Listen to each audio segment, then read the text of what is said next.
face and everything a long time ago. Exactly. I knew that all your words were meaningless. They usually are. I wish Henry. I was hoping we'd start early, but no Henry. I know. I thought we were going to get going. He said he was coming. Anyway, David Koepp screenplay gives me pause. Upcoming Disclosure Day, Westworld, The Green Hornet, and Kato. What? Why are they doing that? What is that, a TV series or something? I don't know. It just says another movie after the Michel Gondry flop that everyone hated. I kind of liked.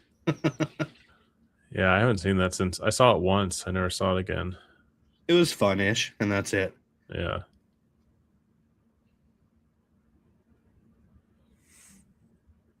So yeah. So he's coasted off of Jurassic Park for a while. He's coasted off it for a long time. I still think if that's still the best you've got, bro, like after 30 years, fuck you.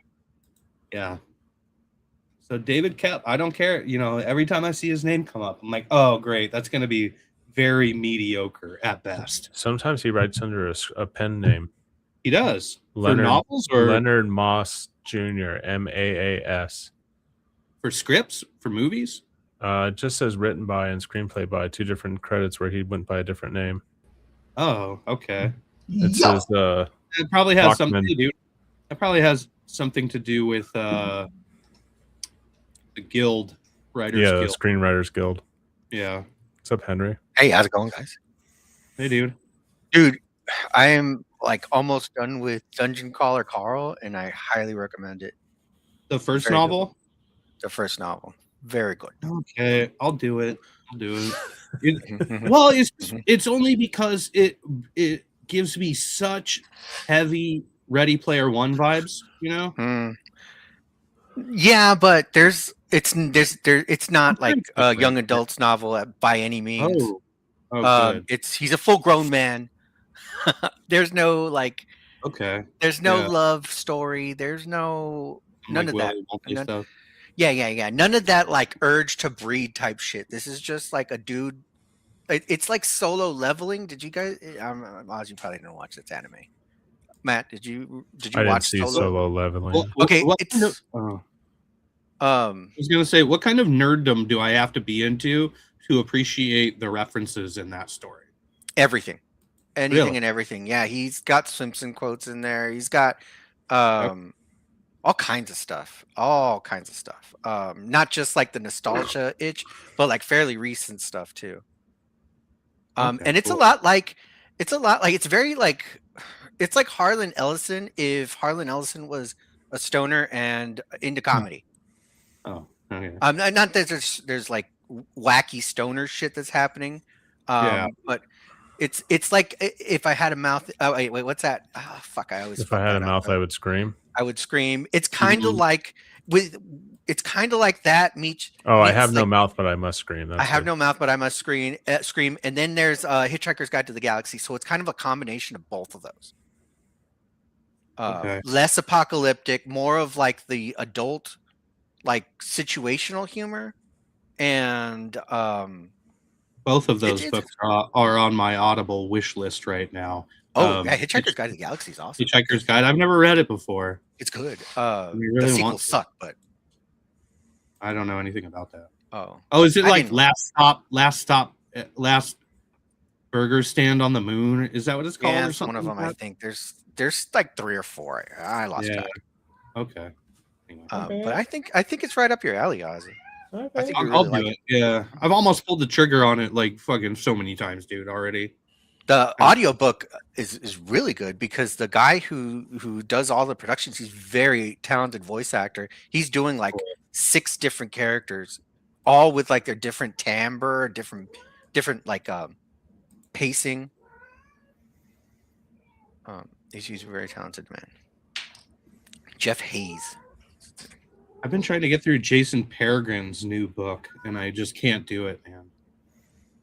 Is that he's the legal? Guy who, huh? Like legal stuff? Is that? No, dude. He's the guy who wrote. He's the guy who wrote fucking John Dies at the End. Oh, wasn't he a cracked writer too? He was on crack. Yeah. Or he was like high up in their hierarchy. Yeah, and I really enjoy his like TikToks and stuff, and the little, all the videos he makes. I love his topics and what he has to say. Yeah, dude. Yeah, his novel is literally just. It feels like it's a living version of his TikTok. It's like the characters are just in a car traveling across America, and this girl character just stops for these long monologues about, just random. It feels like she'd stop and do a monologue based on one of his TikTok releases, and it comes out of fucking nowhere, and it doesn't seem to tie into it at all. It's so bizarre, and I don't like it. And I'm like, bro, why are you making your characters stop just to talk about, some kind of Chuck Palahniuk kind of weird bullshit, but not in a good Chuck Palahniuk way that like works. You ever sit on a drain and jerk off? Well, you know how Chuck will be like, he'll go into details about security at the airport and what they can and can't do and this and that. Yeah, you know what I mean? And it feels like this guy's trying to do that, but it's just not as smooth. It just comes out of nowhere. And you're just this annoying fucking girl. It's just like a non-stop Jason Peregrine TikTok that won't stop talking to you, and it sucks. Anyway, I don't think I'm like his stuff. I like Robert Evans too. Yeah. Oh. No, I haven't read anything. He comes out on Robert Evans podcasts all the time. I like him as a speaker, a podcaster, TikToks, everything. So I was like, I better check out this guy's book. It's not fun. It's like, dude, keep this shit for your. It seems TikTok like it. Like me a story. Blazing him like crazy. I know. I haven't eaten at all, dude. I've been up since like 8. I haven't eaten. Go start eating. Me and Matt are gonna start the show. Oh, I could start. I'll just be on mute and eating my Bill Miller's. Ooh. Bill Miller's. Great stuff. What do you got there? A bag of Totopas? No, I got fucking fried chicken. It's a 4-piece from I bought this in Corpus. Chicken? No. It's like a Hill Country franchise thing. They do barbecue and fried chicken. Their fried chicken is great. Best fried chicken I ever had was from a gas station in Mississippi. That's good stuff, man. Where they don't change the oil because they don't believe in fucking recycling. That's what the flavor is. It's getting that's what vegans why do. get rid of the flavor. Yeah, that's what vegans do. Man, when did vegan turn into a bad word? Oh, thanks, Trump.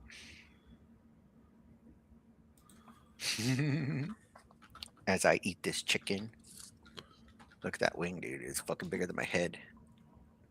That's all bread. No, it's not. It's look.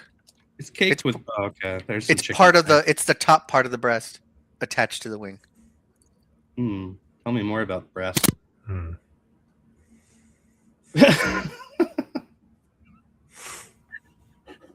Okay. Go live. Yeah. What are we even doing? What are we even doing? I don't know. I do know that. Start the show. We don't have an official theme song for this show yet to bring in the show. Matt's been cooking up some things. He's working on some theme songs. So I just want to see what he's got cooked up for us today. So without further ado, if you would, Matt, take it away with Movies is Comics theme song. Sure, hold on.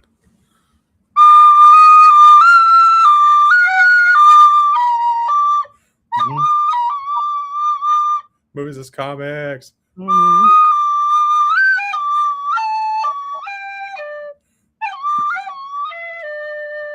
Movies is Comics. I've dropped it like Megan the Stallion. Is that good? Yeah, it's really good. Cool. Megan the Stallion. This is Movies is Comics. I'm Ozzy, and with me as always is Henry from Black Market Comics. Say hi, Henry. Hell, Henry. Oh, wait, no. Don't say that. No, don't do that. Hello. Frau Henry.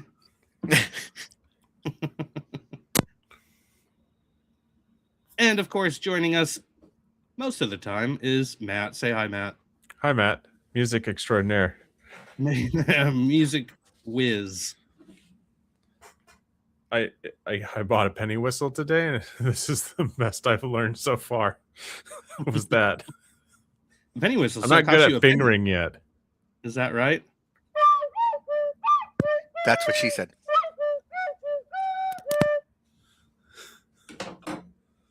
I think your fingering action is quite superb. Did that cost you a penny? No, it was actually way more expensive than that. $34. Thanks a lot, Trump. Yeah. Just eat chicken on mic. And can I just bring in the show, you guys? For crying out loud.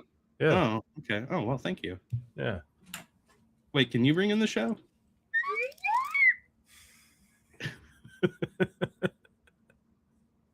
Sound effects guy. That's me. Mm-hmm. He doesn't actually have a whistle. This is all sounds coming from. Yeah. I'm like Winslow. What's his name? Pretty soon we're going to be making sounds with our mouth that form words, and we're going to be talking about a comic book because that's what we do here on Movies as Comics. It is a comic book review show where we discuss movies. How does that work? Oh, that's fucking crazy. Well, we discuss comic books that are adaptations of movies that we love or some movies that we fucking hate. I don't know. And some that we're indifferent about. Some that were just movies that became comic book adaptation where our quest is to cover every single one ever. Well, okay. A couple ahead of ourselves. Cover several when we get around to it. Yeah. So what is it going to be this week? What are we doing? Well, this week we are getting into Indiana Jones and the Last Kingdom of the Crystal Skull. Matt, you know what? You keep fucking around. That's going to be next week because you better. Are you saying we're not covering that one? You better believe it was adapted into a comic book as well, and we can get around to that. Part-time. That's right. Beloved Hollywood actor Shia LaBeouf. Shia LaBeouf. So we've got a comic book in front of us. It's a 4-issue miniseries that Marvel put out in 1989. I think it went out from June through July. In 1989, it was 4-issue limited. 4-issue limited. Written by David Michelini. Never heard of her. Pencils. Do you know why we haven't heard of David Michelini before? Why we haven't heard of David Michelini? I mean, not before. Yes. Am I pretending that I haven't had? Oh, you mean there is an active before this came out? Before this came out in '89? Well, there was an active effort, even as far back as 1989, to like push McFarlane and Liefeld and all these younger dudes at Marvel. And Michelini got pushed right into Spider-Man, right? Yeah, he got pushed into Spider-Man. He was doing Spider-Man. It just so happens they team him up with the biggest thing to happen to comics since Staples, Todd McFarlane. Yeah. And this is Todd McFarlane's breakout series. And Michelini, is shadowed by this giant that is taking over the comic business in the late 80s, early 90s, Todd McFarlane. And he's often overlooked as the co-creator of who? Anybody? Jump in. No, that's Liefeld and Nicieza. Oh yeah, Venom. So that's right. Michelini is Venom, co-creator of Venom. Yeah. More specifically, Symbiote, or did he go to? Eddie Brock and Symbiote. Yeah. Symbiote was like who did? Was he Black Suit Spider-Man in Secret Wars? Did David Michelini do that? No. To the internet. That wasn't. I think that was Starlin, wasn't it? Or yeah, I think you're right. Something like that. Jim Starlin. Something like that. I don't remember. But yeah, Michelini and Venom. Sure. Yeah, Eddie Brock Venom specifically, like the first combo of an anti Spider-Man almost, right? Yep. It was Shooter. Shooter wrote Black Suit. Oh, Oh, okay. Rock on. I love Jim Shooter. Bob Layton too. Yeah. He's my dude. Shooter, yeah. Yeah. R.I.P. I know. So it's a huge name. Yeah, Jim Shooter, he got fucking old. He got old. He was sick. Okay. I think the problem with these creators is not the fact that they just get sick, it's that they have no health insurance at all. And so a lot of these, like advanced forms of cancers, it's like, hey, you could either go, fly to Houston, Texas and go get treatment at like one of the country's top cancer centers and then like, mortgage everybody's houses that or die. Yeah. I'm not saying that's the case with Jim Shooter. I'm just saying that's like the reality of the world we live in is. It's fucked up, man. Money, yeah. That's the way it is. Healthcare is a human right. Oh, Shooter got pretty up there. Was he 80? Was he in his 80s? No, Jim. Are you sure, man? He was pretty fucking old. It looks he was still doing cons up to the end, also. Yeah, one of the last ones he did was down here. Hey guys, he was born in 1951, by the way, so he was 73. Okay, yeah, that's average. You know who I saw today? At a mall in San Antonio? Joey Lauren Adams. Oh, no shit. Yeah, she was just there. No, Joey Lawrence? It was hard. No. How's she looking these days? She looks the exact same, except wrinklier, Botoxier. That makes sense. Older. Yeah. The only reason I recognized her was the banner behind her that had her picture from. They had like a Dazed and Confused reunion in San Antonio today. As I was going to I think I stopped at a Ross, and it was in a mall. Side note, sorry, I just hijacked everything. She looked good though. Whatever happened with that Mallrats 2? Yeah. I think it just got dropped like everything else. Oh well, COVID. I think Kevin Smith did that fucking Nazi wiener movie instead for the rest of it. Worth it. Cool. The movie's fucking crazy. It's really crazy. I could only watch the first like 30 minutes of it. I had to turn it off. It's nuts. The artist the penciler is Brett Blevins. Brett Blevins. Brett Blevins. And I didn't know his name off bat, but man, something sure seemed familiar about the art style. Especially the faces. He has a very distinct face.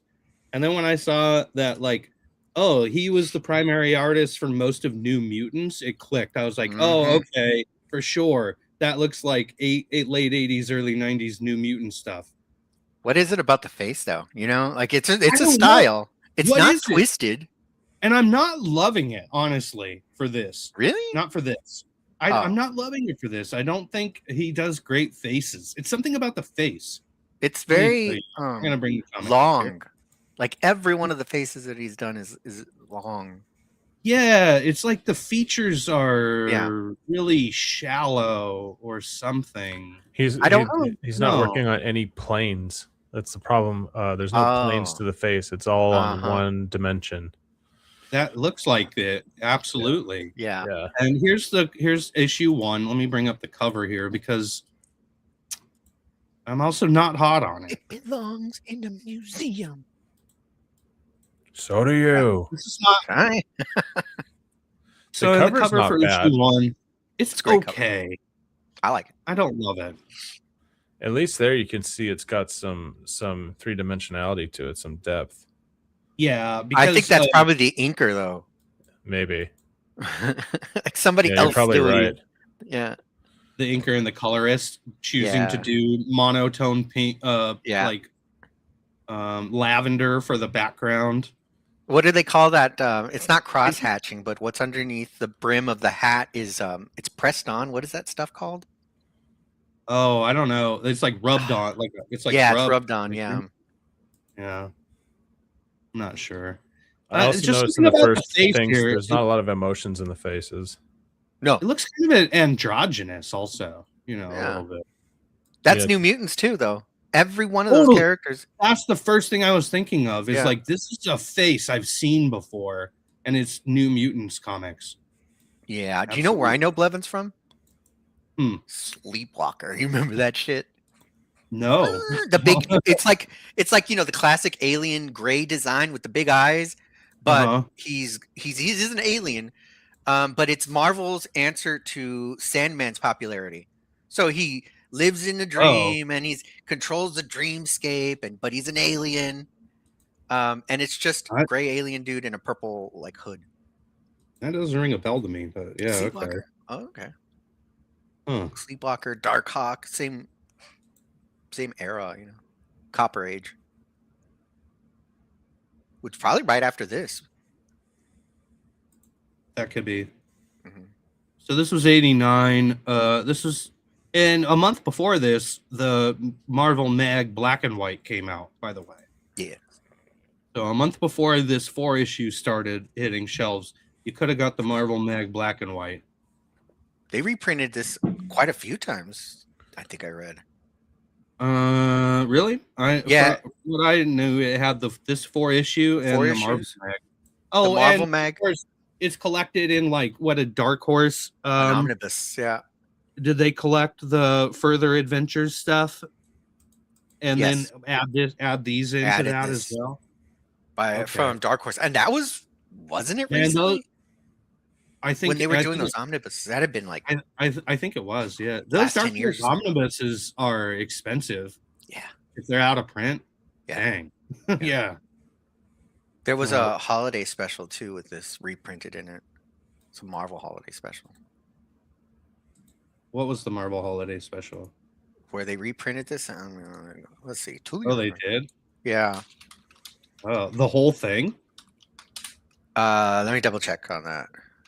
It's crazy. So this is 4 issues, and I think that runs a little bit long. I don't think this needs to be 4 fucking issues. Okay, I'm glad I'm not the only one that thought that.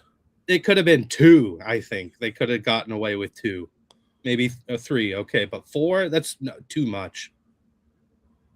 Yeah, it didn't need to be 4. I could see 3 easily. Treat it like a movie, a 3-act movie. Structure.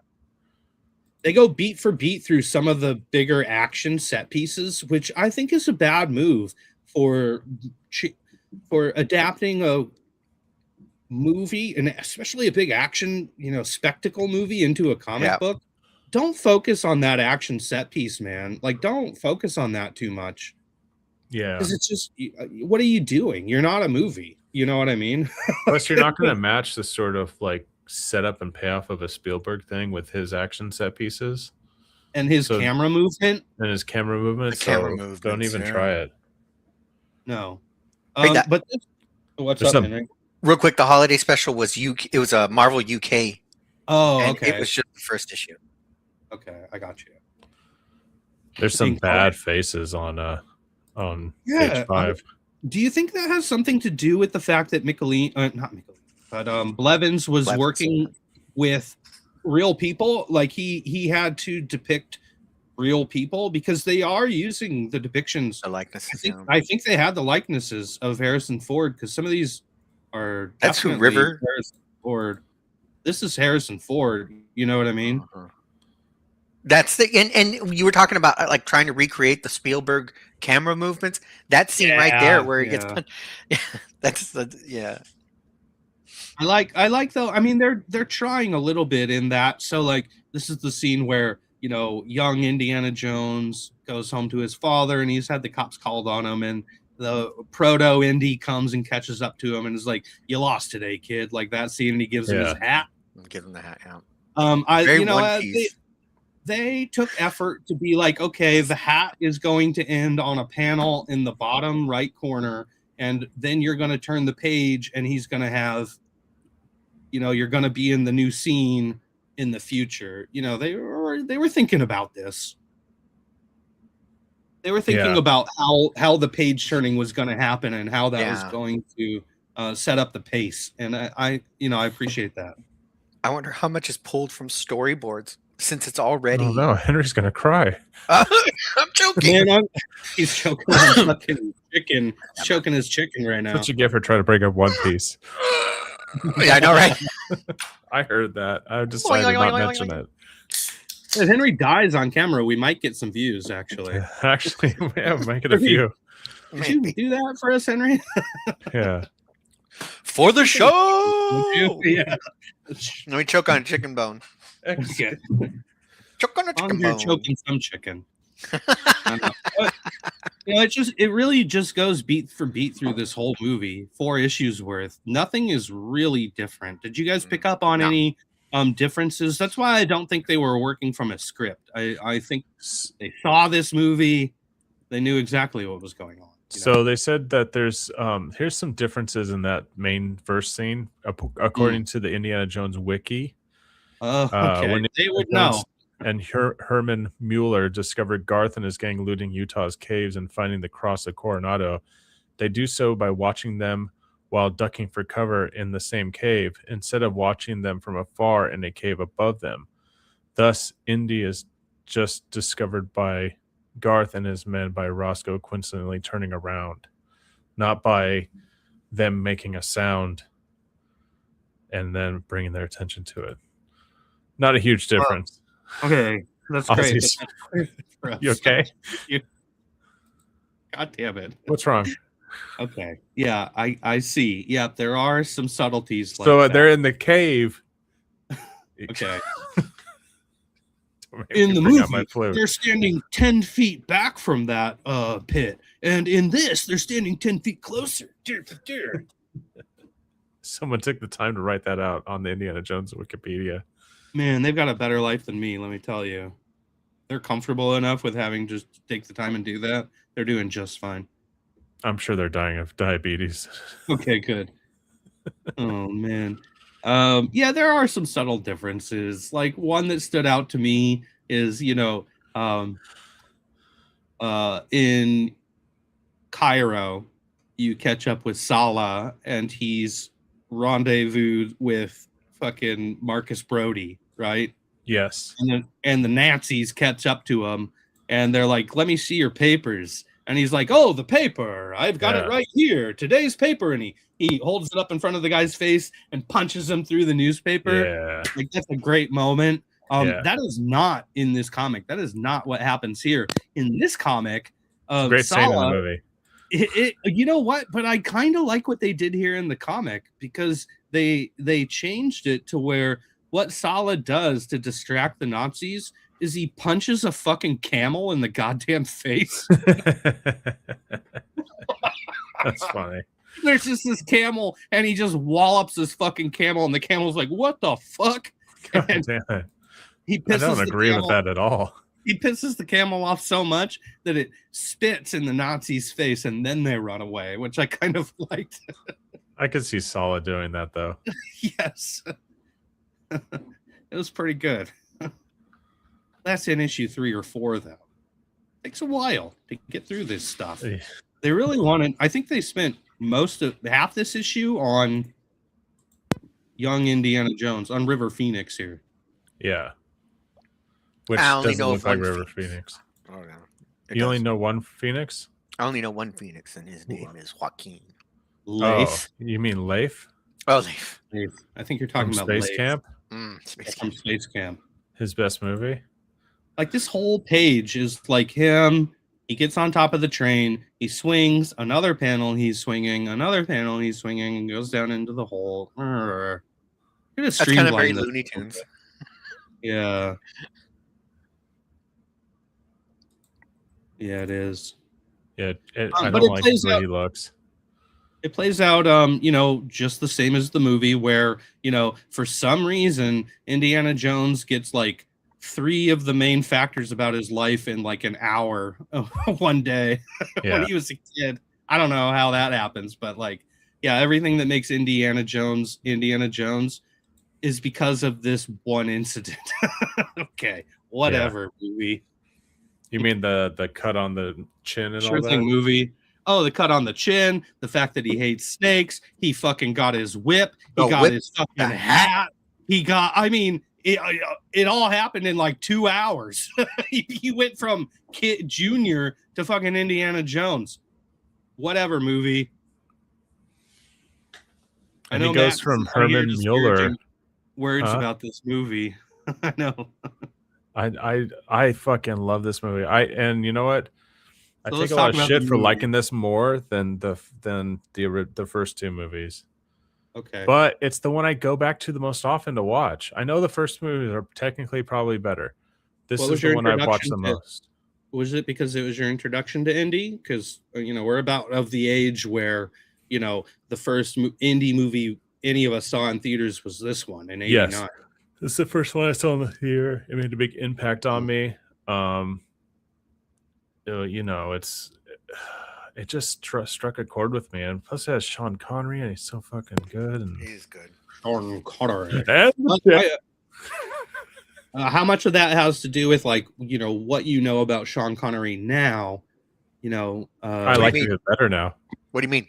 You like him even better now? Yeah. Well, it's crazy that oh yeah, in that movie, oh yeah, it's fucking Sean Connery. But us in 1989 as 8-year-olds going into this movie, we didn't know who Sean Connery was. Oh no, my dad was such a. I knew who Sean Connery was. And our main impression of him was as Henry Jones Sr. That was an introduction to Sean Connery for a lot of us in our age group. Yeah, I know you're an outlier, Henry, which is usually. No, I know everybody probably knows who Sean Connery is because of Highlander. I wasn't watching that when I was a kid. That was Queen? Come on. No, I said you're an outlier, Henry. I happen to be a big fan and the norm of society. Darby O'Gill and the Little People quite a bit. So see, that's perfectly normal transition. Yeah. And if you grow up like that, you have the outcome of Matt's life. Hey. I got cats. Just much better. Cats, and I love them. He invests in whistles. I buy whistles. Collection of random slide whistles. They all sound the same. They all sound the same.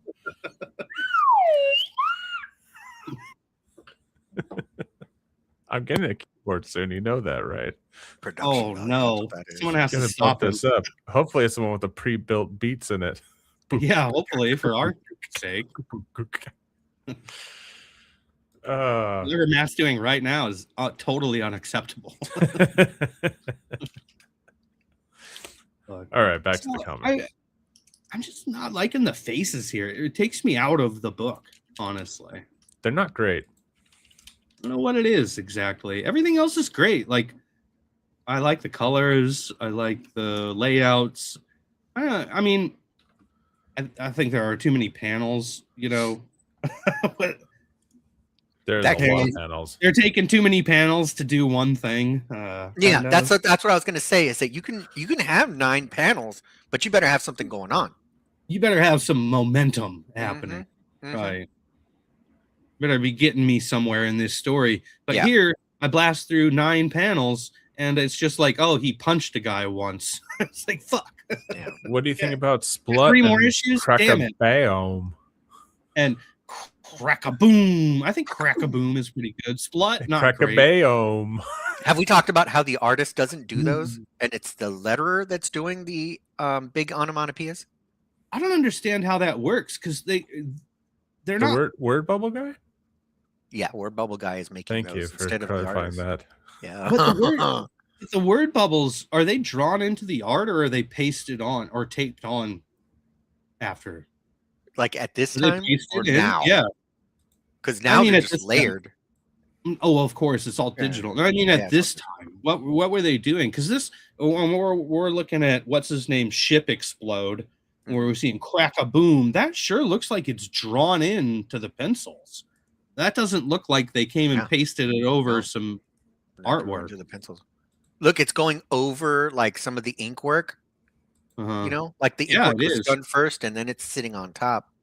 But it's still layered. There's still and it just gets colored in a different way. It just gets. I think it's a separate layer, so they were taping it. They were stamping out or razoring out the font itself, and then pasting it or taping it down. You could see the color bleed from the explosion background into the white letters, though. That might be from printing. Okay. Just in case they want to change the onomatopoeia, like one guy goes, "I think it should be crack-a-baum," and the other guy goes, "I think it should be like lacagauche." Yeah. One guy's like, "What is this? 4 fucking O's? No, that doesn't make sense. Get rid of one of those fucking O's." And then Jim Shooter saying, "You either do 5 O's or you're fired." Yeah. They're like, "Okay." And you've got 20 minutes to do it. Fuck yeah. Jim Shooter comes in and takes care of business. Yeah.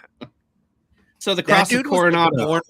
He was born with a suit and tie. Like that guy was like a bred bureaucrat at 14 years old.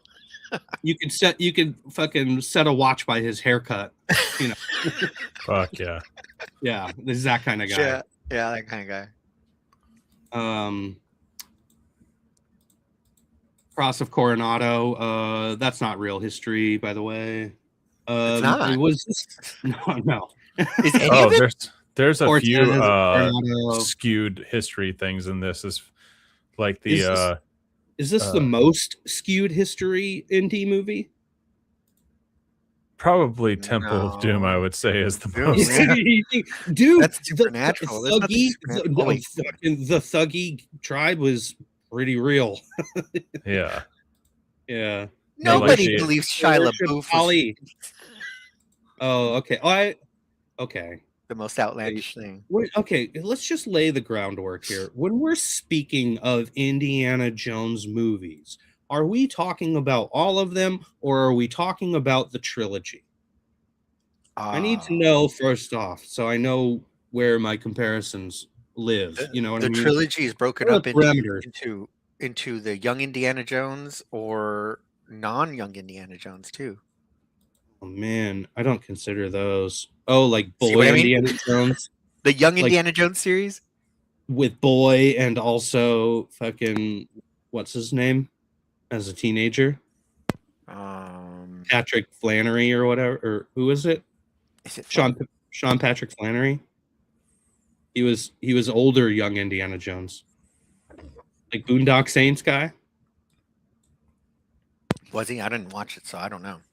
You never watched the show at all? I didn't know. No, because I think I'd probably seen the pilot or something, and then I was just completely turned off by it. That was definitely him. I was into it when I was a kid, but I was so into Indiana Jones that I probably would have taken anything that was close to Indiana Jones. Yeah. Adjacent. This movie was the first time that I ever heard anything about the Cup of Christ. How about you guys? Yeah. I don't know if I remember my dad bringing that up previously about because it's not actually, because it doesn't actually exist in the Bible. It's not from the Bible. Yeah, it is now. It's more from our catch the blood of Christ and from his rib wound. The story is more right. The story is more closely related to Arthurian legend than anything biblical. I've heard this bedtime story. Oh yeah, it's a bedtime story we've all heard. Judi Dench is hot. Alexandretta. Alexandretta. There's so many great lines, just like the timbre in their voice, and the delivery is just so memorable. The floor is on fire, and the chair. What are you talking about? What are you quoting? The floor is on fire. Oh, okay, never mind. I know what you're talking about. You're doing Sean Connery. Dad. Do you think Sean Connery pulled Steven Spielberg aside and said, "I want to make sure it's important that I had sex with the Nazi first. I also fucked that hot blonde. Not that I just fucked her, but I got her first. I don't get my son sloppy seconds." Okay. Yeah, Connery. I guess that's okay. Can you also make her say that I had a bigger cock? I'm gonna put it in writing in my contract. John, we gotta draw the line somewhere. Dude, he's not calling out the fact that it needs to be in the contract. He's sending a lawyer over to Spielberg's office saying, "Okay, you're gonna have to sign this now." Yeah. By the way, this comic book adaptation, one of the things that was omitted was the fact that Sean Connery also fucked that Nazi girl. What? It is not. I was looking for it, and there is not a line in the comic. I guess so for Marvel Comics. I guess so, man. Why would they leave that out? I don't know. There's some other. Yeah, I guess because it's kind of gross. Like it kind of makes you feel gross a little bit. Like it's not super fun, actually. Yeah. It kind of makes you feel icky. Could have been worse. He could have walked in on his dad doing that. Well, immediately everybody watching the movie gets the image in their head of fucking Harrison Ford and Sean Connery fucking finger cuffing some bitch. Yeah. There can be only one. As father and son. It's like nobody wants that image in their head. Nazi in the Eiffel Tower. The Eiffel Tower? Here, let's Eiffel Tower, guys. Woo! Small world, Dr. Jones. Too small for the two of us.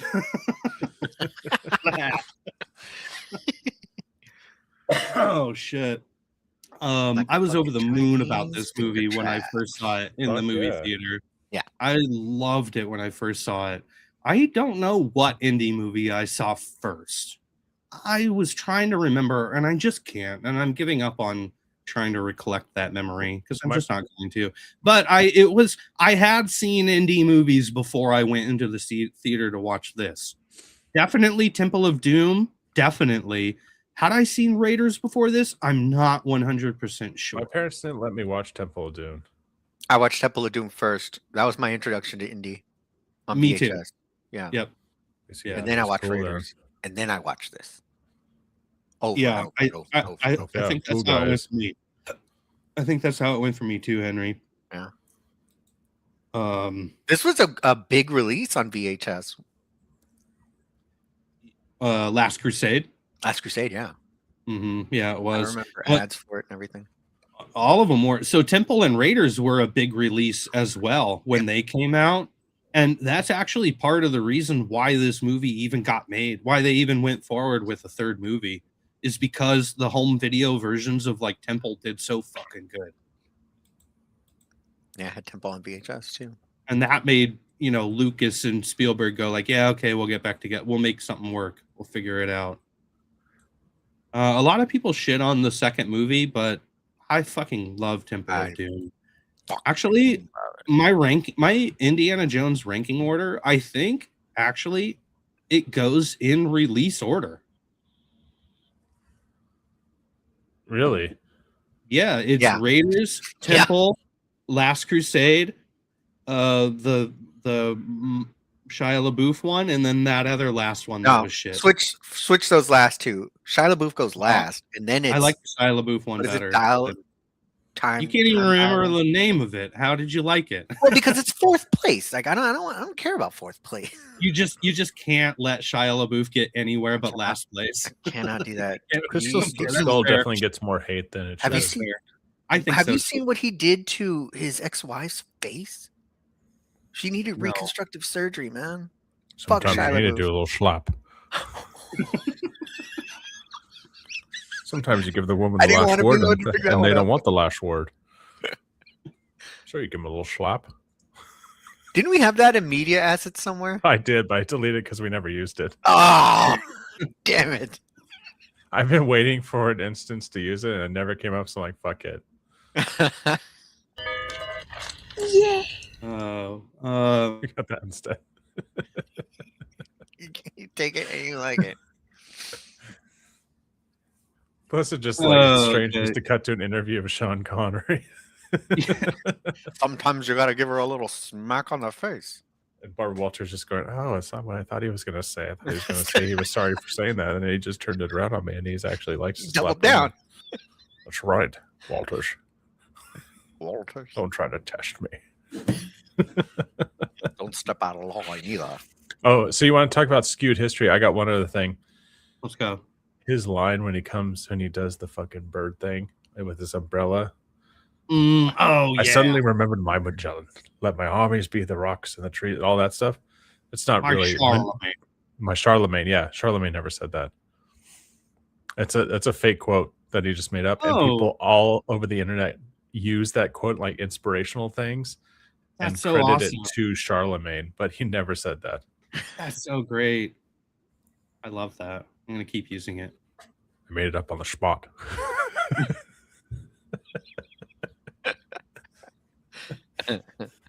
In the comic, he doesn't have his umbrella. He's not doing the little flippy umbrella at the birds.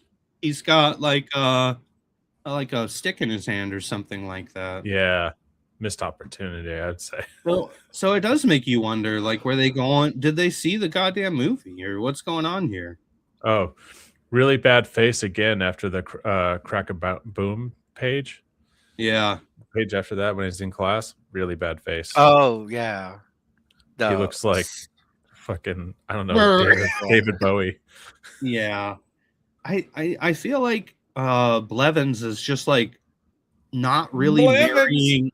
Blevins. Like, not really great at varying his style with the licensed like likenesses, face likenesses. Yeah. Because his style doesn't look like real faces. No. Everything else is not too bad. No, that's what I'm saying. He falls apart in the face somewhere, and I think it's because he's trying to depict real actors. What he doesn't do faces like that typically. Yeah. Anyway. Oh my god, that Indiana Jones looks like. Let me share my screen here real quick. Do you mind? Go for it. Okay. So. That Indy that you've got on the screen that she had on the screen looks exactly like this Brett Blevins, MBA, VP of Operations for P23 Consulting. Is that the same guy? It's fucking Indy. He looks great. Indy. There you go. That's it. That's all I wanted to show you. So the letterer on this comic is Bill Oakley, and I'm like, wait, is that the Bill Oakley that was like a showrunner for The Simpsons for like a decade? Like that Bill Oakley? No, they're not. That's not the same guy. No, it's not. Is it? Oh, okay. Bill Oakley is a comic book letterer. It didn't make too much sense, but they could have looked it up real quick. Sometimes, there's connections. You got to check them out. Yeah, for sure. You never know. You never know. He did others too, and I think we'll probably run into it. He was doing a lot of, I think, Marvel Super Special. Yeah, that makes sense. Yeah. What is your ranking, Matt, of indie movies? Oh no. Crusade. Have you seen The Dial of Destiny? By the way. Yeah, I've seen it. Oh yeah. Okay. Crusade. Doom, the first one. Ooh. Crystal Skull. Wait a minute. Oh, just stop right now. What? Before you put Raiders of the Lost Ark at the bottom of your fucking pathetic, stupid list, stop. I didn't put it at the bottom. It's right in the middle. What? Where is it? It's Crusade, Doom, Raiders, Crystal Skull. Okay. I didn't hear that. Dial of Destiny. I thought you put Crystal Skull before Raiders. And wait, Raiders what's the video game one? Circle of... I didn't play that, so... Raiders is your third favorite in the original trilogy. Yep. That's wild. Henry, go. Just based on amount of views. It's same as yours. Chronological except for... I mean, by release date, except for the last two. Swap them out. Yeah, okay. What did you like about Dial of Destiny? I actually like the one part that everyone else seemed to hate, which is like at the end when he starts traveling through time. I was like, oh, that's the best part. Yeah, now this is a fucking movie. Why weren't we doing this the whole time? Why is everyone jumping back and forth to different points in time? Fucking I want to see Indiana Jones with dinosaurs. I want to see ready for that. Yeah, I want to see him fight the Romans. I want to see him punch Jesus. Punch Jesus in the baby Jesus in the fucking manger. I want to see him jump on Jesus on the cross, knock it over, then slide down Golgotha mountain, wherever. Like surfing on the cross. While Nazis are chasing after him, and there's a time port behind him. Yeah. Yeah. Or like put him in the future and it's like 1960s, like, I don't know, Soul Train or something. Yes. Get it? Because like 30 years. Just like jumping back and forth all over the place, forward, backwards. I love how Indiana Jones is like the worst archaeologist ever. What are you talking about? That ever he sets off all the traps. Yeah. And also, he lays waste to just like any like ancient ruins that he's around that could be studied for like years and years. He fucks it up and just leaves it. We got the information we need now. Let's blow it up. I got the MacGuffin. Everything else is crumbling behind me. It's been around for 2,000 years. Fuck it. Fortune and glory. Job, bro. Okay. Do you guys want more Professor Endy or less Professor Endy? Do you think that was something that was missing in Temple of Doom? Like you never got to see him standing in front of a classroom. Is there no professor in that movie? There's no. There's no professor in Raiders either, is there? Oh, absolutely. Yeah, never mind. Yeah, there's a lot. Yeah. The girl blinking and she wrote "Love You" on her eyelids. Yeah. And yeah. But no, Temple of Doom never bothered with Professor Jones, you know. Is that Indiana Jones go to class just so he could fuck girls in his class? Absolutely, totally man. Oh yeah. He wasn't doing any kind of real work. I love that like he goes to like get this cross of Coronado and like blow shit up. Like he blows up an entire fucking like steamer ship or something. I don't know. And he comes back and they're like, dude, you haven't been doing your fucking schoolwork. And he's like, yeah, I know. Fuck it. And he climbs out a window. Okay, I'm out of here. How does he keep his job, man? It's because he's giving fucking. He got him the cross of Coronado, yeah, baby. I was gonna say because he got hot items to fucking Marcus Brody. Yeah. God damn it. Works for hundreds of years. Just ask the what is it? British. The British, yeah. The British Museum. The British steal things for people. After they pillaged the fucking pyramids. Only over the people that we ruled. So there's another cover that like I'm not hot on. It's okay. This is, ooh, man. The face of the Nazi girl in this is not good. No, it's not. Looks nothing like her. No. Is it supposed to? I don't know, man. I have some further adventures here. No, look at the further adventures. Who's the artist on the further adventures? Did it have like an ongoing artist or writer? Yeah, they had an ongoing. Bob McLeod and Brett Blevins. This is a Brett Blevins. It's issue 13. Oh, Brett Blevins did all those too. Bob McLeod. Blevins. Oh no, there goes all my books. Oh shit. I never think of Bob McLeod as like writing comics. I just think of him about writing about comics. That's what he does, right? Yeah. Michelini was on here too. So was Sam De La Rosa as an inker. Well, they were Marvel guys. They were Marvel company guys in the late 80s. Yeah, just shooter dudes. Of course they're there. Yeah. Of course they're there. Walter no likeness, no. Look at this camera. That's not. No. Oh yeah, yeah. They had it for this. God, they had some bad faces in this one. Yeah, not good, man. Go to the next page. Okay. Ooh. Bottom right. Oh, that's. Look at that though. Compare. That's not bad. It's just that's not bad at all. I mean, that's a lot of Sam De La Rosa too, because look, I mean, how I love they're looking through the library. You know, that used to be a church in Venice, and he has to carry around this paper with 3 Roman numerals on it because for some reason he can't just fucking remember those numbers. He's like, what were the numbers again? Oh yes, 3, 10, and 8 or whatever, 7 or whatever. Like, dude, you don't need that paper. Indiana Jones' brain has rotted out from syphilis from all the girls he's had sex with. Yeah, that's fair. That's true. Unprotected, because they didn't have rubbers. But just I'd almost go to argue that like Henry Jones Senior's entire Grail diary was kind of actually useless. We were told it had secrets in it, but what were they?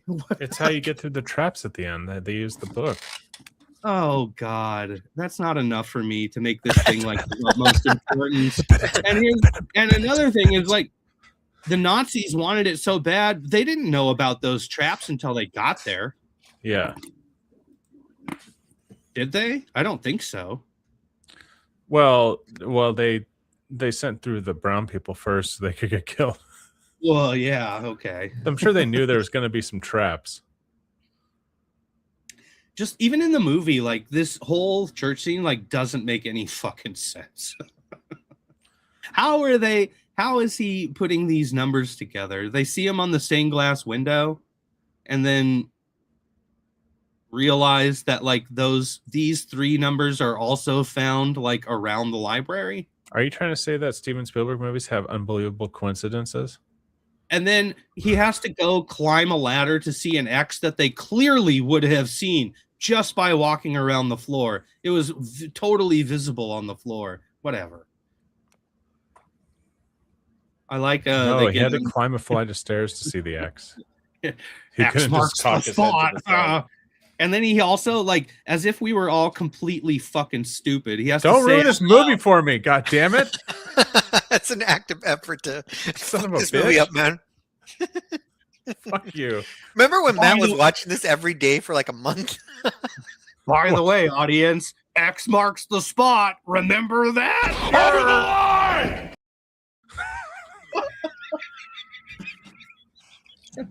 Over the line, dude. You know what? The petroleum that doesn't light on fire until you want it to. Okay. Also, he opens his eyes under the water, and that's in that scene. Totally burn the shit out of your eyes if you did with petroleum. Straight petroleum. They come out with no eyebrows. Marion, I'm blind. I'm not Marion. Whatever.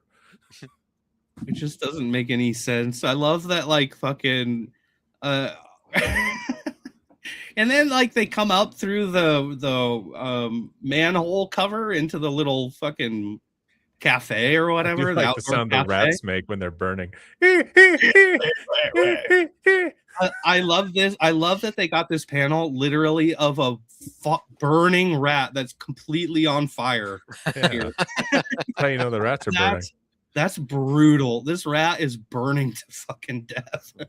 It's great. So like why they get out the manhole cover, but these Fez guys, who are that? What are they called? The Knights of the Templar or something like that. Yeah.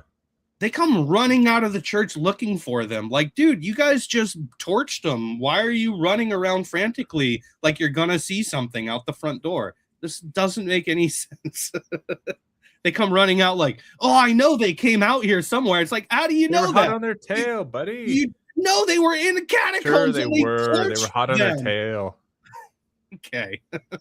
Ask yourself, why do you seek the cup of Christ? Is it for his glory or for yours? Come on. So here's another thing that, like, you know how I said, like, oh, they spend too much time on action set pieces. Like, this is one of my favorite action set pieces from the movie, which is the boat.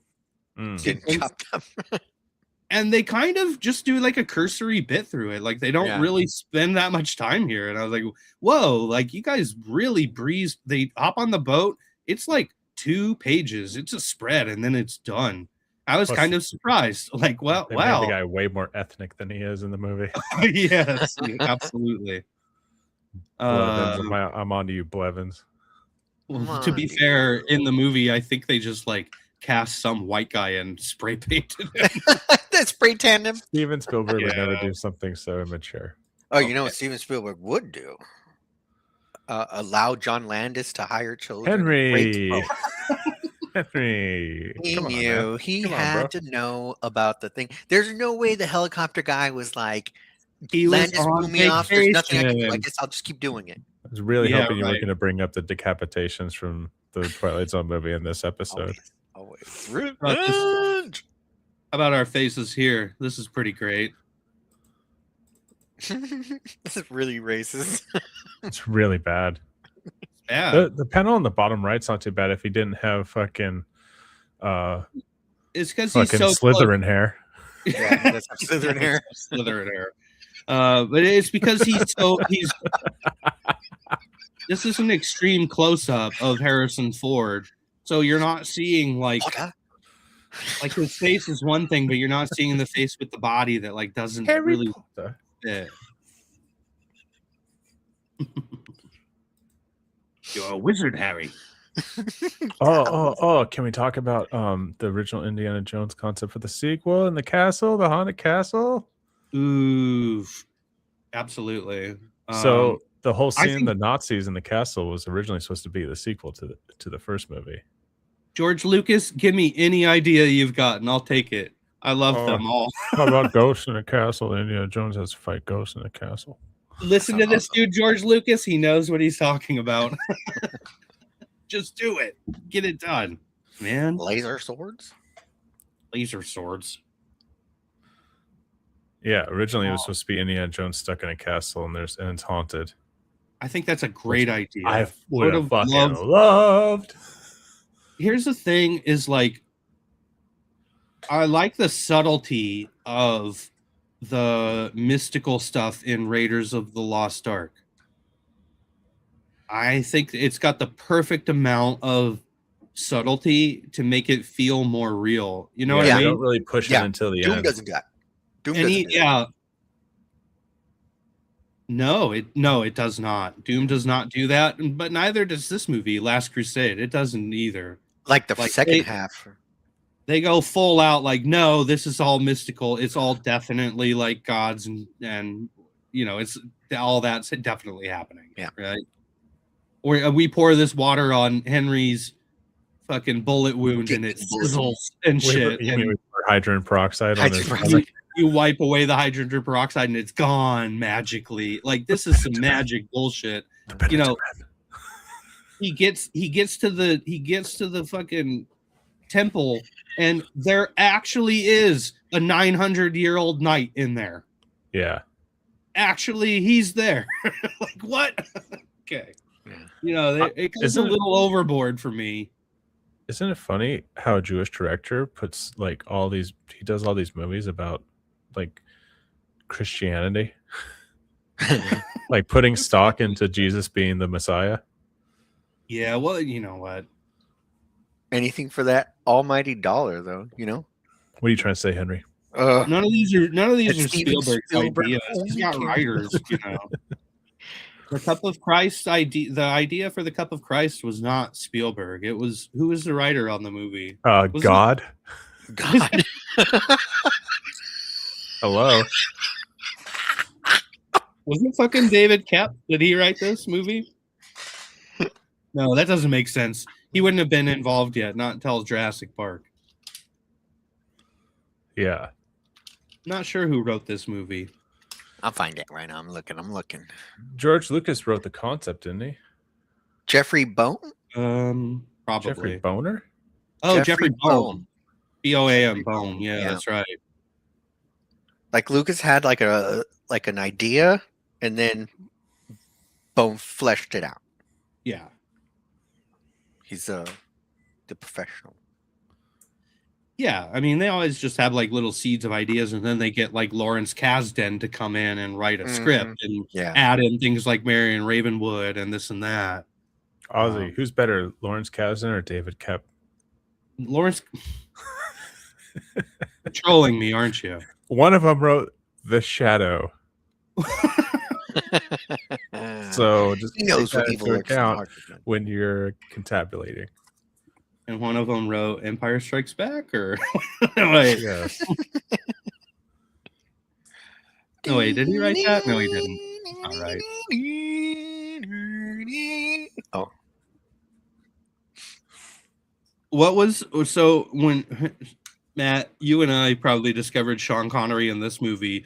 Were you like, man, this guy's awesome. I can't wait to watch the next movie with him in it. And I bet you did. And do you remember what movie that was? Do you remember where, in your Sean Connery journey, where did this movie take you? Do you remember? I think I don't remember if I saw this or The Untouchables first. Oh, you saw The Untouchables when you were younger. Yeah, for some reason, our dad let us watch that one. Probably because it's like historical or something. Yeah. Yeah. It sounds like a dad move. It's not historically accurate whatsoever, but that's okay. A dad move. Yeah. Do you know the blood old fish? Good. Could you just make one? Yeah, I probably saw the Untouchables. I don't know. My dad's a big Sean Connery fan, so we watched a lot of Sean Connery movies. We watched like Hunt for Red October. And, oh, that's a good one. Yeah. It was a while before I've I never saw seen Highlander, that movie, by the way. Rising Sun with Wesley Snipes. That Michael Crichton. That's a good one. Is that Michael Crichton story? Awesome. That's Michael Crichton, yeah. Michael Crichton still had a book release last month or something. How is that possible? They're still releasing Michael Crichton novels. Fucking Bantam or whoever's doing He's written a lot of stuff co-authored with someone. He co-authors with I can't remember the name. Like here's the thing though. Here's the thing with Connery though. I grew up watching a lot of 007 James Bond movies. I saw those on TBS. I had already known, yeah. Also I really love The Medicine Man. That's a good movie. The Medicine Man is awesome. Yeah. With the ants. It's the ants. You know what? When did The Medicine Man come out? Was that like 90 something? Was that before 92? 80? Oh, okay. I was gonna say like after Indiana Jones. That commercial trailer for Medicine Man might have been one of my earlier introductions to Sean Connery. Yeah. But no. It would have been this movie. Sure. I now that I'm older, and watching this movie with all kind of knowledge about how they were produced and what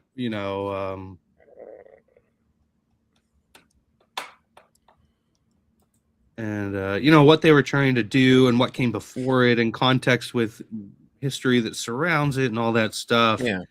I just started to see the flaws a little bit more. It's a movie that loves to. This seems to be like they doubled down on Easter eggs.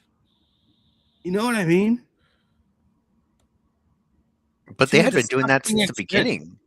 What do you mean Easter eggs? Raiders had basically like callbacks to previous Indiana Jones movies, where it's like, oh, we know that this is a sequel kind of thing. Oh, well, they're inside the underneath the thing. She goes, I think that's the Ark. He says, that's the Ark of the Covenant. Are you sure?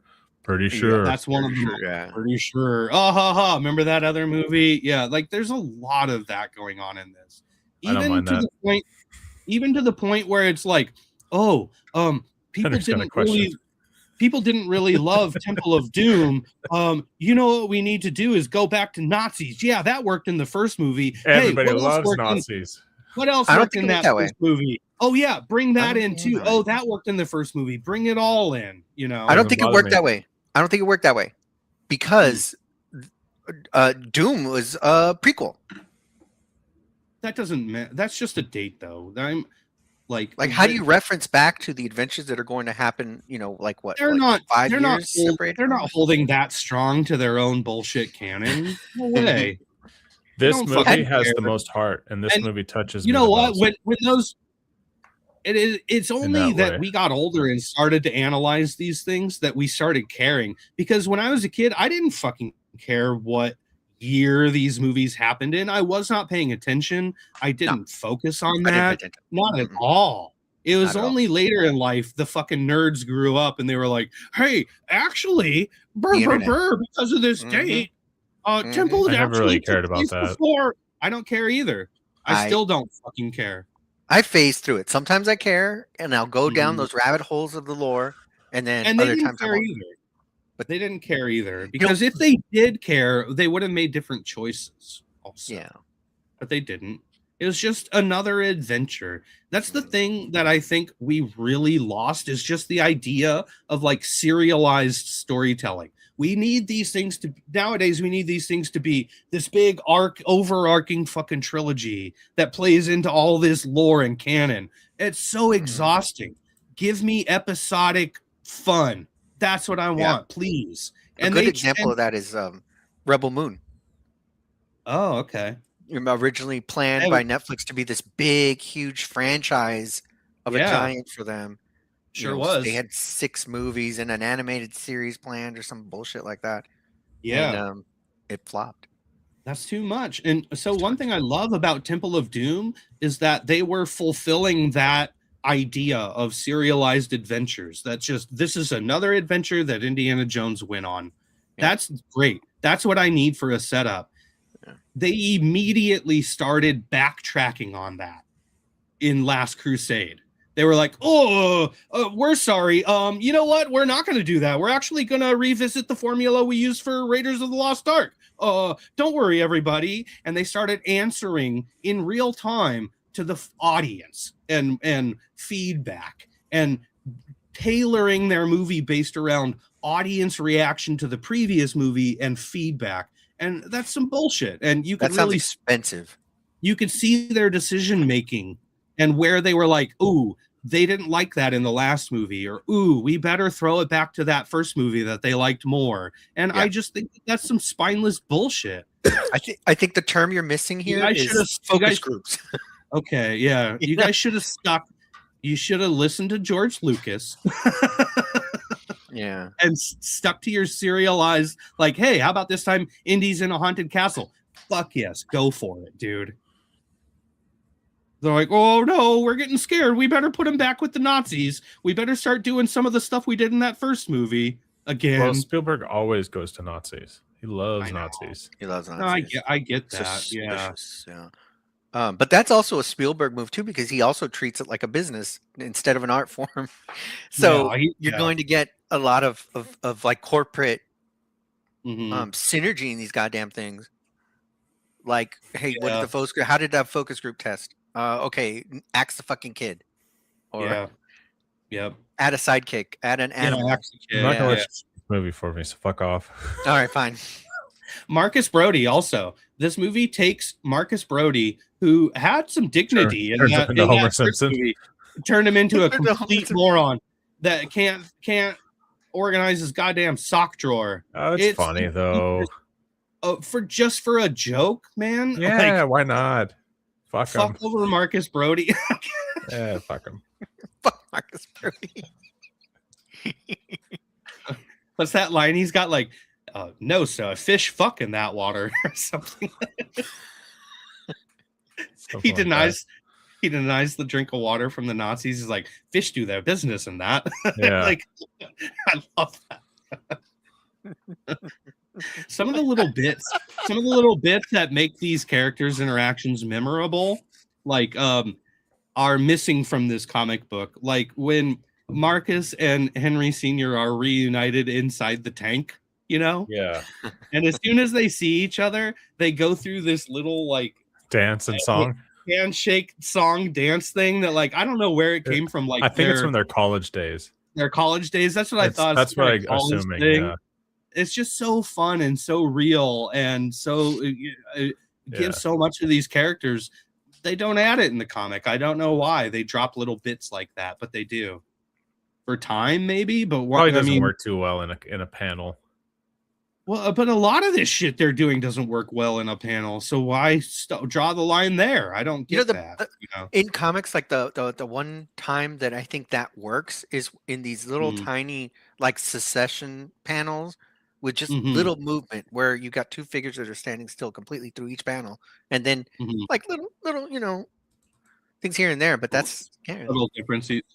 Yeah, but that would be fluff that I would cut out if I only had 4 issues to tell a story. Or but not even tell a story, adapt a movie. It's totally different. Yeah. It plays differently in a movie. Yeah, but I don't see that those moments in the movie. I don't see it necessarily as fluff. I see it as like character building more so than extra fluff. Like that's the kind of those little bits are what makes me remember Marcus Brody as a character in this movie. He talks about fish fucking and he doesn't want to drink fish fuck water. Like he does his little thing with Henry, and like, oh yeah, that's what I remember about Marcus from this movie. By the way, here's Sala slapping the fuck out of the camel. Yeah.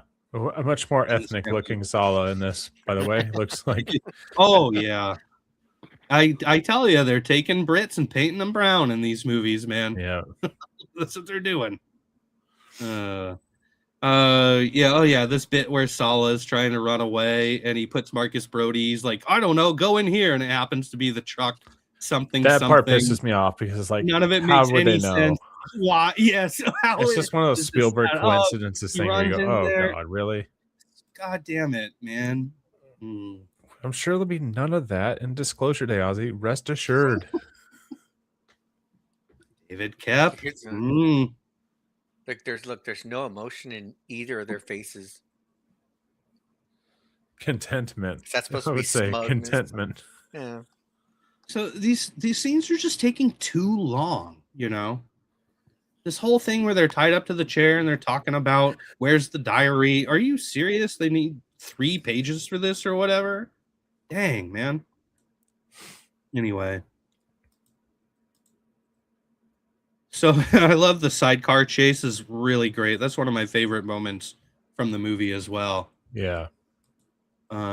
Indy throwing the fucking spear through that guy's front tire and he goes plow over the top. Great. There's some really good action set pieces in the movie. I really miss real tank chase in movies. Oh yeah, real stunts in movies. I miss real stuntmen and I miss real vehicles crashing and driving. Squibs. And squibs. Squibs, real vehicles, and stuntmen. You know, they want to do this. Those guys are fucking crazy. They want any opportunity. If you ask that, if you say, hey, we need someone to drive a car off a cliff, that's all they want to do. Let them. Like that. They're gonna do it anyway. Might as well get it on film. Fuck. Yeah. Eventually they're gonna kill themselves doing this. Might as well You know what? Like, that's cool. Let them be them. Let them do it. They want to. No. Anyway. They got Hitler in here pretty good, you know. Yeah. There's actually an extra scene here. Where in the movie Hitler signs the journal and it fades to the next scene immediately after that. Yeah. Indy's just sort of staring at him and staring at the journal, and then it fades. But you get a little extra bit here in this comic where another Nazi walks up to him and he decks this guy. I don't know why they added this. I don't know if it was an extra bit in the movie. I'm not sure. Or they were just like, man, can't we just punch one more fucking Nazi? Any reason? Fuck them all. They're like, yeah, have some Nazi. That's great. Bags. Oh, man.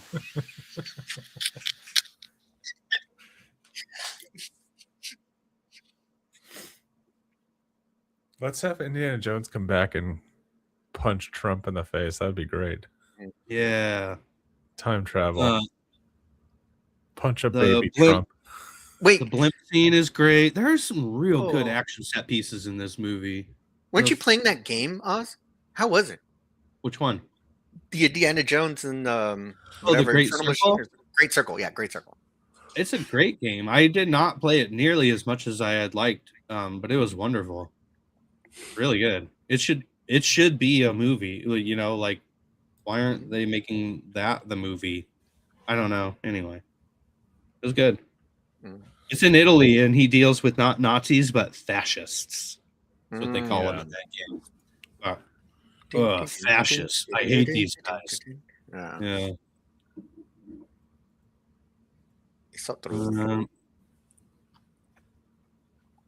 So what's up? Last issue.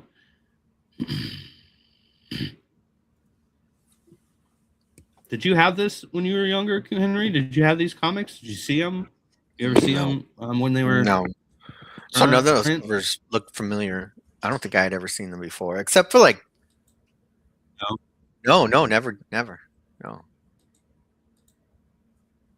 They were never right. Yeah, I've also never seen.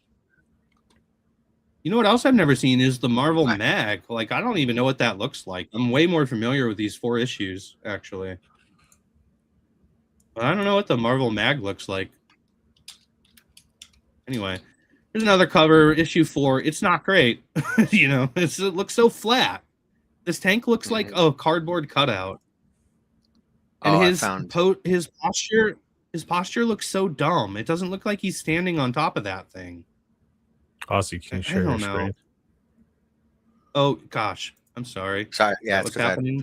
Oh, you guys aren't responding to what I'm saying. No, yeah, exactly. I found that adaptation though, the Marvel magazine. It's got a really lame cover. It's really looks like a piece of shit. Yeah, let's take a look. Oh, you want? Okay. Sure. You got it to show? Yeah, I got it already. Let's see. I want to take a look. Well, yeah. Let's see, did it follow me? No, I have to. Oh. I see it. I have seen. Okay, I've seen this cover. You've seen that one? I think. Yeah.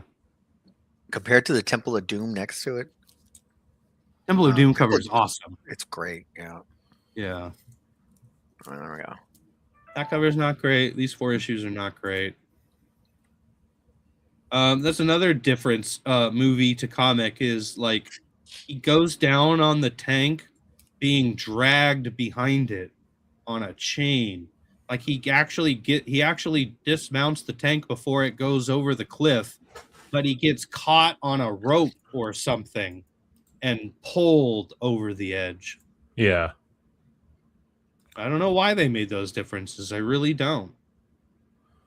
But I mean, it could be they were working from a script, I'm sure that they were improvising stunts a lot on the set. But I'm not sure, really. I don't know. The tank chase scene in the movie is fucking phenomenal. It's so good, and it ends with them thinking Indy's dead, and they have that moment where they're just like, oh, I never told them everything I wanted to tell them. I know, that's what I'm saying. This movie has so much more heart than the movies. Like, I get choked up in that, at the ending. Yeah. Yeah. When was this released in theaters? Do you know? 89. 89. May 89. So, and then these comics were what, June? So they released pretty you could have got the Marvel mag in May. So at the same time. Yeah. You go to a newsstand, pick up the adaptation. Wow. Yeah. Depending on when it came out in May, you may have even been able to experience the comic before the movie. That's possible. But that was how it was released. Some of these I don't remember. I think it was I don't even remember, but we've covered some where the comic was released maybe like a week or two before. Yeah, like the original Star Wars, the Marvel released the adaptation before the movie was in theaters.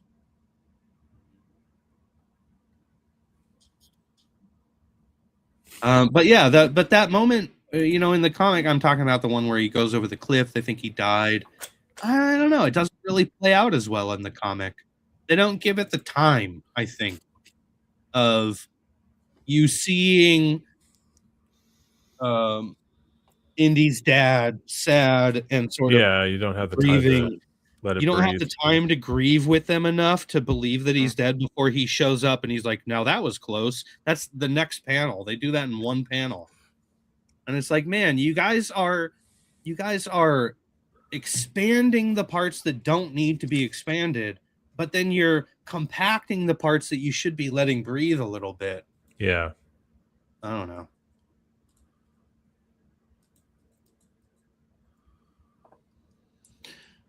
don't know. Otherwise, they get to the temple. He goes through the traps. It's the, he doesn't know how to spell Jehovah's, but in the Bible, Jehovah is an eye. Oh, an eye. Jay, I love his delivery in that movie. He's so excited. Jay.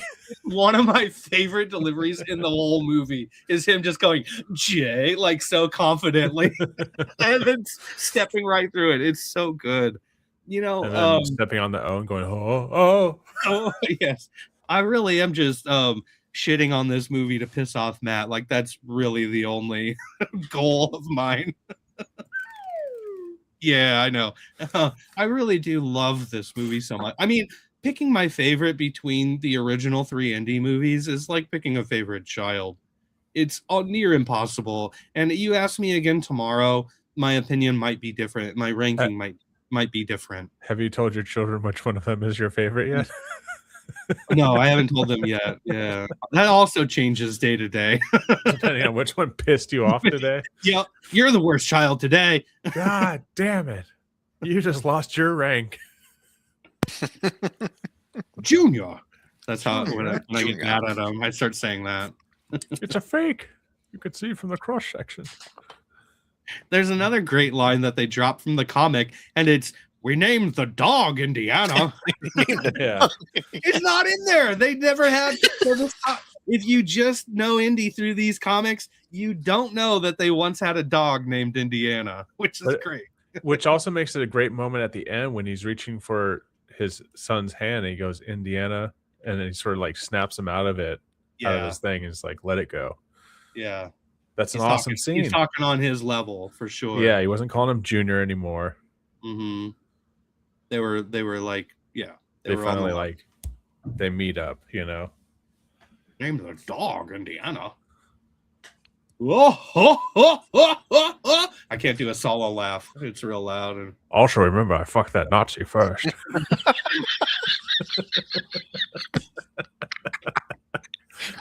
Don't forget that, Junior.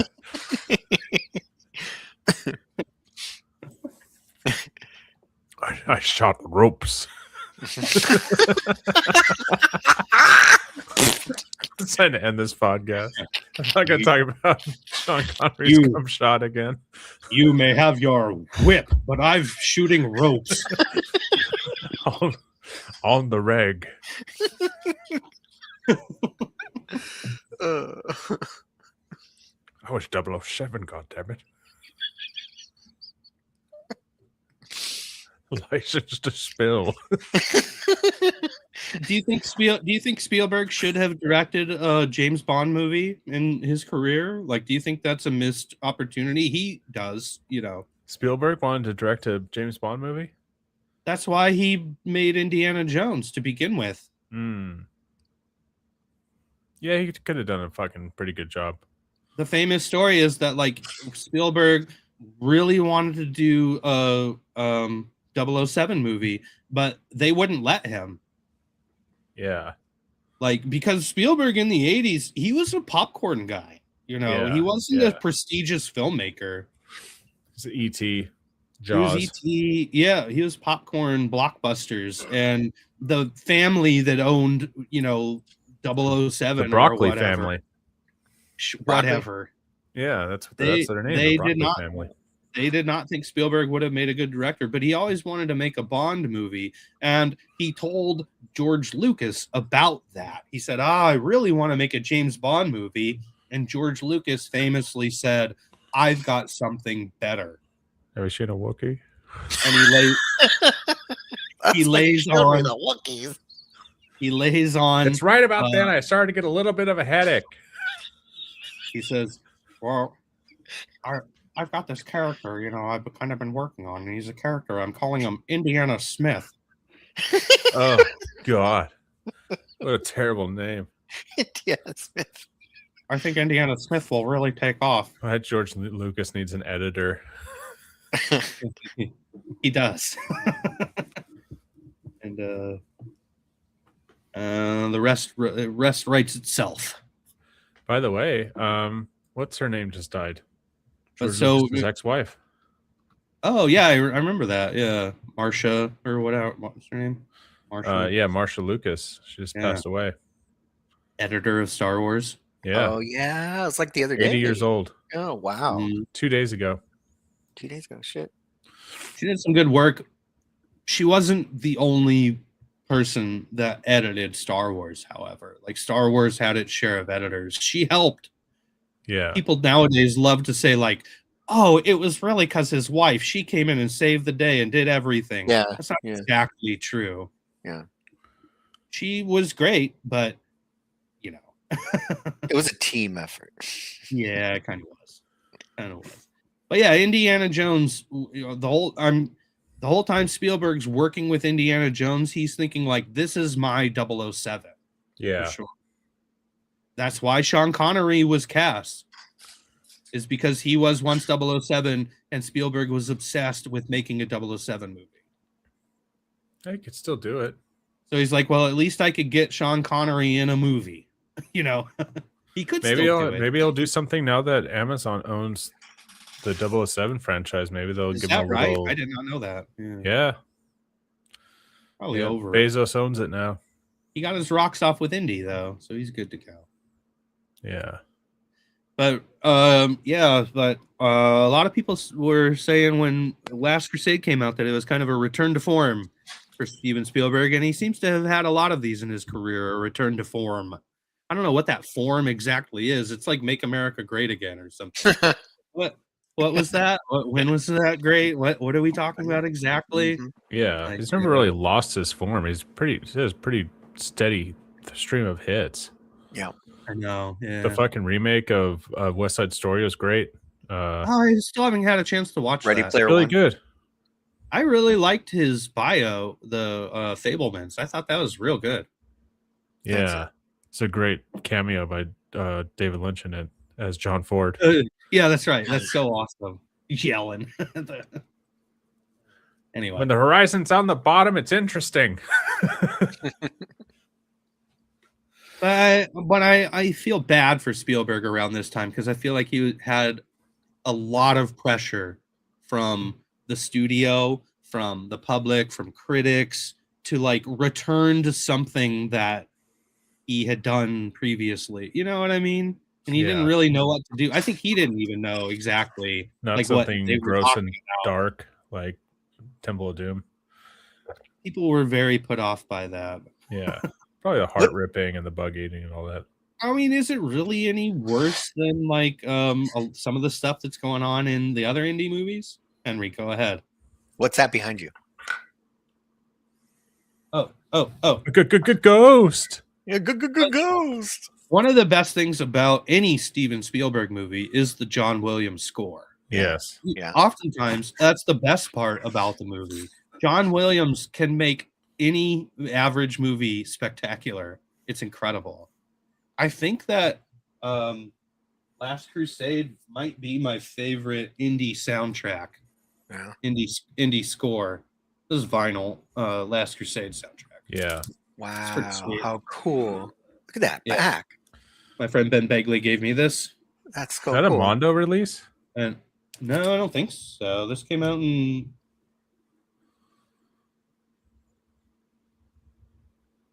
1989. Oh. No, I think this is current. That's current. The release. Yeah. I don't think.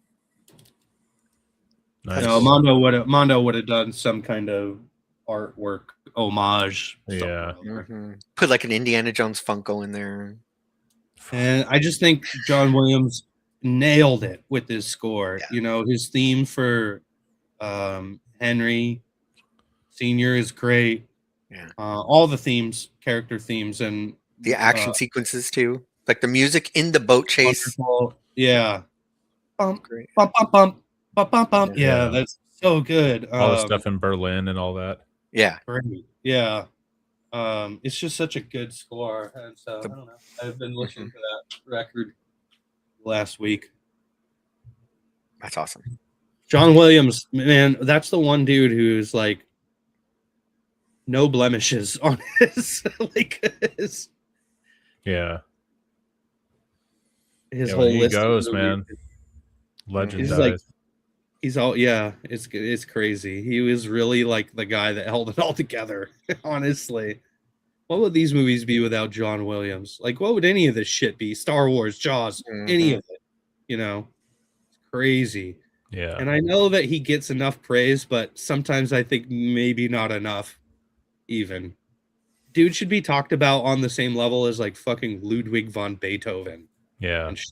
Like, yeah, it's crazy.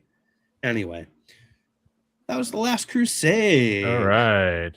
Hey, Donovan, I like the sequence where he drinks the cup I think this is done pretty well with the panels. Is happening to me? This is a good use of multi-panels, to show you second by second sequences. This is a good use. I get it. Here, yeah. Anyway. Yeah, sequential art. So, first time reading this comic for all three of us. Mm-hmm. Longtime fans of the movies. How did you take it, Henry? What did you think? Bag it and board it, or just ignore it on this one? I would bag it and board the magazine, and then ignore the 4-issue miniseries. Just to have like a relic. Just to have a relic, yeah. That if somebody was looking for Indiana Jones, a movie that you love very much, yeah. Right.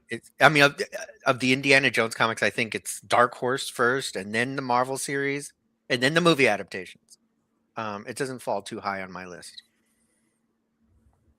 But just ignore it. Yeah, just ignore it. I'm going to ignore the whole fucking thing. Holy shit, Matt, go. Throw it in the trash. Okay. That's all I got. Throw it in the trash. What about you? Trash can man, Matt. It's not the trash man. What about you, Ozzy? I say just ignore it. I did not enjoy it very much for reasons that Matt, did you just take a pug out of a dishwashing detergent bottle? Yeah, what of it? Dawn? Is that Dawn dish soap? Yeah, why do you ask? That's not healthy for you. Bubbles came out when you hiccuped just now. It's not a bubble. Turning into Dumbo when he gets drunk. A cartoon drunk. Drinking Dawn dishwashing liquid. That tastes good, man. It's good for you. Cleans you out. Less filling. All right. This, like Henry said, I think that's the strongest point, is that like if you're interested in Indiana Jones in comic books, there are other comic books featuring Indiana Jones, and they're good. Dark Horse has done a lot of great stuff. They did the adaptation of like the other famous story that was never a movie is the Lost Atlantis story. Mm-hmm. And that was a comic. If you want to appreciate that, well, I mean, you could play the game or you could read the comic. So go do something like that. Don't read these. Infernal Machine was a miniseries too, wasn't it? I think you're right. From like it was. Was that also based on a game, a computer game, right? Yeah, the ROM game or something, right?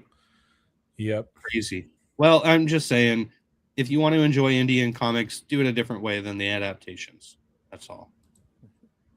Well, I don't know. We're going to get to some of the other adaptations coming up here on Movies as Comics. So we'll see if some of those other ones hold up, because I know Matt wants to tackle Crystal Skull pretty soon. So that's right. Okay. We'll make sure that.